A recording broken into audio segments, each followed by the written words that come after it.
उत्तर प्रदेश की राजधानी लखनऊ में काकोरी क्षेत्र के दशहरी चौराहे पर भारतीय किसान यूनियन लोकतांत्रिक द्वारा किसानों की समस्याओं को लेकर भारतीय किसान यूनियन लोकतांत्रिक के पदाधिकारियों और किसानों द्वारा भूख हड़ताल की जा रही है।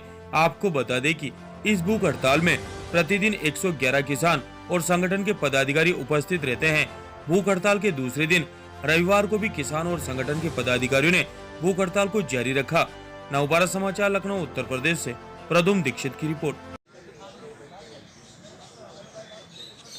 उत्तर प्रदेश राजधानी लखनऊ के काकोरी क्षेत्र में इस वक्त मैं मौजूद हूं। मैं आपको बता दूं कि इसके पहले भी भारतीय किसान यूनियन लोकतांत्रिक के उपाध्यक्ष मनीष यादव जो पहले 26 जनवरी के पहले भी अनिश्चितकालीन धरना कर रहे थे, उसको लेकर के कि जो 26 जनवरी को उन्होंने तिरंगा रैली निकाली थी, उसी में जो पुलिस प्रशासन है वो नाराज़ हो करके उनका जो पंडाल लगा था भारतीय किसान यूनियन का वो सब पूरा तोड़ के तहस नहस कर दिया गया।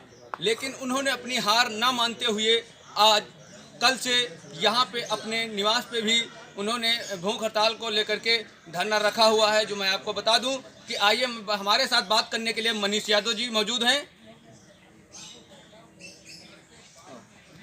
जैसे कि आप देख रहे हैं हमारे पीछे काफ़ी मात्रा में किसान भाई मौजूद हैं। आइए हमारे साथ भारतीय लोकतांत्रिक के उपाध्यक्ष मनीष यादव जी मौजूद हैं। हम इनसे बात करते हैं कि आखिर ये कब तक धरना चलता रहेगा, क्या सरकार इस पे ध्यान नहीं दे रही है या ये ऐसे ही धरना चालू रहेगा।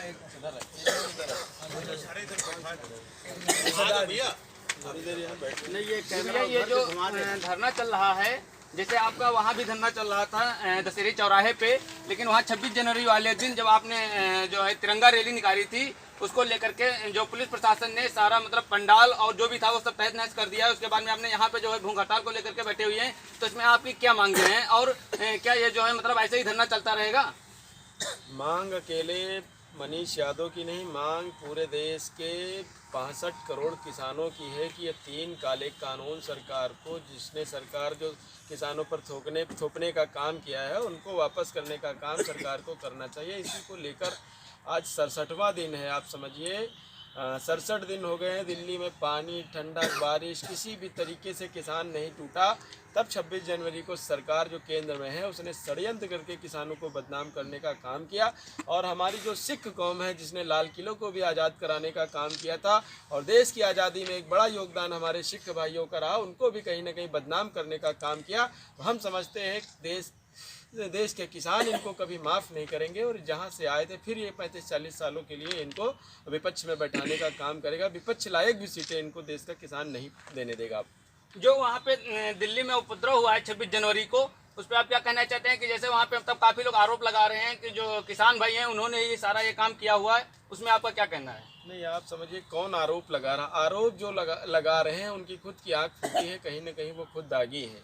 आप देखिए आरोप वो लगा रहे हैं जो देश के गृह मंत्री हैं, जो खुद तड़ी पार रहे हैं, तमाम तरीके के उन पर मुकदमे लिखे। देश का प्रधानमंत्री है, उसके खिलाफ भी तमाम तरीके की जांचें हुई। जब गुजरात के मुख्यमंत्री थे तमाम मुकदमे लगाए गए। उत्तर प्रदेश का मुख्यमंत्री योगी आदित्यनाथ है, उसने भी तमाम तरीके के, उस पर हिस्ट्री सीटर था। केशव प्रसाद मौर्य जो यहाँ उप मुख्यमंत्री है, उस पर भी तमाम तरीके के मुकदमे लगे, आपराधिक मुकदमे। तो आप समझिए आरोप वही लोग लगा रहे हैं देश के देशभक्तों पर, जिन्होंने देश को आज़ादी दिलाने का काम किया और पूरे देश का पेट भरने का काम करते हैं। आरोप उन किसानों पर वो लोग लगा रहे हैं जो मानसिक विकृत हैं, जो आप समझिए कि दागी हैं खुद, वो आरोप लगा रहे हैं किसी तरीके से हमारी पर। लेकिन आज देश पूरा समझ चुका है क्या स्थिति है। दिल्ली में जो कुछ हुआ उसकी फ़ोटो जो एक सिद्धू नाम का कोई है, उसने जो झंडा फहराने का काम किया, उसने अपनी वीडियो जारी की और तमाम सिख भाई चाहे पंजाब के हो चाहे पूरे देश के उसका विरोध कर रहे हैं। पूरे देश का किसान जो वहाँ पर घटना हुई उसको गलत मान रहा है और हमारा मानना है कि वो बीजेपी का, पूरा हमारा ही नहीं पूरे देश का मानना है किसानों का, ये सब बीजेपी की देन थी। बीजेपी चाहती थी, बीजेपी की सरकार जो केंद्र में है वो चाहती थी कि इस तरीके का बवाल कराकर उसके बाद किसानों को यहाँ से खदेड़ने का काम किया जाएगा। उसी के परिणाम 27 तारीख को जो भी गाजीपुर बॉर्डर पर किसानों के साथ 2000 पुलिस बल, बॉर्डर पीएससी और दुनिया भर की फोर्स लगाकर हटाने का षड्यंत्र था। लेकिन किसान पूरे देश का जाग चुका। राकेश टिकैत की एक आवाज़ पर पूरे देश का किसान वहां पहुंचने लगा। और हम लोग लखनऊ में भी आज तो हमारे सिख भाई भी, दोनों हमारे 3 सिख भाई आए हैं हमको समर्थन देने। तो जहां एक सिख होता है 1.25 करोड़, उसकी 1.25 लाख उसकी गिनती है, तो 3,75,000 सिख भाई तो हमारे साथ बैठे हैं, तो आप समझिए अब लखनऊ में भी ये लड़ाई लंबी चलेगी। और जिन लोगों ने हमारे धरना स्थल को हटाने का काम किया, जिन लोगों ने हमारे धरना स्थल को खोदने का काम किया, 2 दिन के अंदर वही पुलिस और वही अधिकारी हमारे धरना स्थल को उसी जगह पर लगवाने का काम करेंगे, अन्यथा तब तक मैं पानी नहीं पीऊँगा। ये आपके चैनल के माध्यम से उन अधिकारियों को संदेश देना चाहता हूँ। जैसे आप देख रहे हैं कि हमारे साथ जो है सिख भाई भी यहाँ पे मौजूद हैं, मैं इनसे भी बात करूँगा कि इस बारे में इनका क्या कहना है। जी, हम इनके साथ हैं और जब तक ये चलेगा वो इनके साथ रहेंगे। और ये हमारा नहीं, सब दुनिया के जोन भी जितने भी किसान हैं सबका ये कार्य। जो मांगे हैं जब तक ये पूरी नहीं होंगी तब तक ऐसे ही किसान भाई सब लोग जो है धरना करते रहेंगे। धरना करते रहेंगे। हमारे साथ और भी भाई मौजूद। जी दादा, ये बताएं कि जो यहाँ पे दिल्ली में जो हुआ है इसमें आपका क्या कहना है, और जो मतलब जो है धरना चल रहा है, तो क्या जब तक मतलब मांगे पूरी नहीं होंगी तब तक ऐसा ही धरना चलता रहेगा? हाँ, सबसे पहले तो मैं सभी भाइयों को नमस्कार करता हूँ और आपका भी यहाँ आने का वेलकम करता हूँ।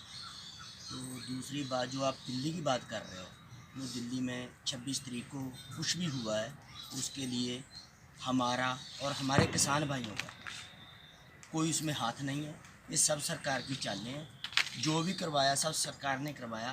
पहले भाई मुझे एक बात बताओ, आप 26 तारीख के बगैर भी, 26 जनवरी जो है इसके बगैर भी वहाँ लाल किले पे परिंदा भी पर नहीं मर सकता। 24 घंटे वहाँ पुलिस रहती है, फोर्स रहती है, वहाँ इतने लोग कैसे पहुँच गए? नंबर 1। दूसरा, जो तिरंगे का अपमान बोलते हैं, हमारे को कोई सिखाएगा तिरंगे का क्या होता है, क्या करना है? हमारे जो नौजवान हैं वहाँ बॉर्डर पे खड़े हैं, हमारी हर रोज़ हमारे नौजवानों की उसी तिरंगे में लाशें लिपट लिपट के हमारे घरों पे आती हैं। तो हमारे को तिरंगे का बताएगा? हमारे को मालूम है तिरंगा हमारे रग रग में बसता है, हम इस देश के बसिंदे हैं, तिरंगा हमारी शान है, हमारे देश की शान है। दूसरी बात, जो उसको कह रहे हैं खालिस्तानी, खालिस्तानी बिल्कुल खालिस्तानी झंडा नहीं था, वो खाली निशान साहब था जो उन्होंने जलाया। हाँ, उसके बारे भी हम निखेधी करते हैं उसकी, भाई नहीं था ऐसा करना चाहिए, हमारे को कोई ज़रूरत नहीं, हमने किया भी नहीं तो हमारा उसमें कोई दोष भी नहीं है। जिन्होंने किया ये बीजेपी करने वाली है, उनका ही दोष है ये पूरे का पूरा। हाँ, जितनी देर मोदी सरकार तीनों काले कानून वापस नहीं लेती, MSP की गारंटी नहीं देती हमारे को, उतनी देर ये आंदोलन ऐसे ही जारी रहे। हम सब लोग जितने किसान हैं, चाहे वो किसान है, चाहे व्यापारी वर्ग है, कोई भी है, छोटा दुकानदार है, बड़ा दुकानदार है, अडानी बानी को छोड़ के हम सब एक साथ हैं। और मैं तो ये कहूँगा पत्रकार भाई भी हमारे साथ। जय जवान, जय जवान, जय किसान। धन्यवाद। जय किसान, जय जवान, जय जिंदाबाद, जिंदाबाद। हमारे साथ जिंदाबाद, जिनका कहना है, किसान भाई का कहना है कि जब तक ये जो है मांगे पूरी नहीं होंगी तब तक ऐसे ही धरना चलता रहेगा। 9 भारत समाचार से